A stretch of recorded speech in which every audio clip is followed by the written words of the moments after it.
Hi hello welcome to NIN media. నేను మీ journalist Srinidhi. ప్రధాని నరేంద్ర మోడీ స్వరాష్ట్రమైన గుజరాత్లో సైబర్ నేరాలు పెచ్చుమీరిపోతున్నాయి. ప్రతి గంటకు 13 నేరాలు నమోదవుతున్నాయి. సోమవారం రాత్రి సాక్షాత్తు రాష్ట్ర హోంమంత్రి Harsh Singhvi, Surat police commissioner Anupam Gehlot Facebook ఖాతాలు హ్యాకింగ్కు గురయ్యాయి.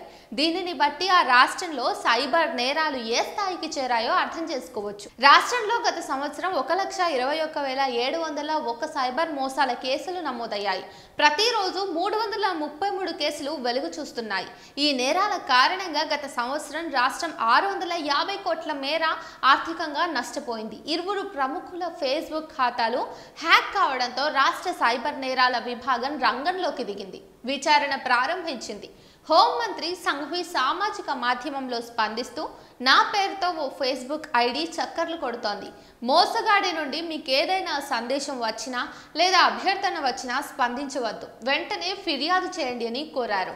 రాష్ట్రంలో గత సంవత్సరం సైబర్ నేరాలకు సంబంధించి వచ్చిన ఫిర్యాదుల్లో ఇప్పటికీ 49,220 కేసులు అపరిష్కృతంగానే ఉన్నాయి. దీనికి తోడు సైబర్ మోసగాళ్లు గుజరాత్ పౌరులను మోసం చేసి కోట్ల రూపాయలు కొల్లగొడుతున్నారు.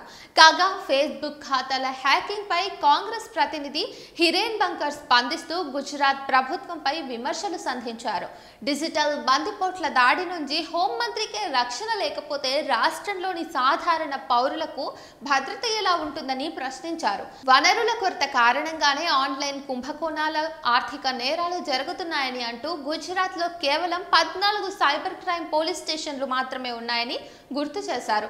దేశంలో కూడా సైబర్ నేరాలు పెరుగుతూనే ఉన్నాయి. గత సంవత్సరం 11,28,265 కేసులు నమోదయ్యాయి. ఉత్తరప్రదేశ్లో అత్యధికంగా 1,97,547 కేసులు, మహారాష్ట్రలో 1,25,153 కేసులు నమోదు కాగా గుజరాత్ 3వ స్థానంలో ఉంది. తక్షణమే ప్రభుత్వం దృష్టిని సారించి తగిన యంత్రాంగాన్ని నిర్మించకపోతే ప్రజల ప్రాణాలు గాల్లో దీపమే.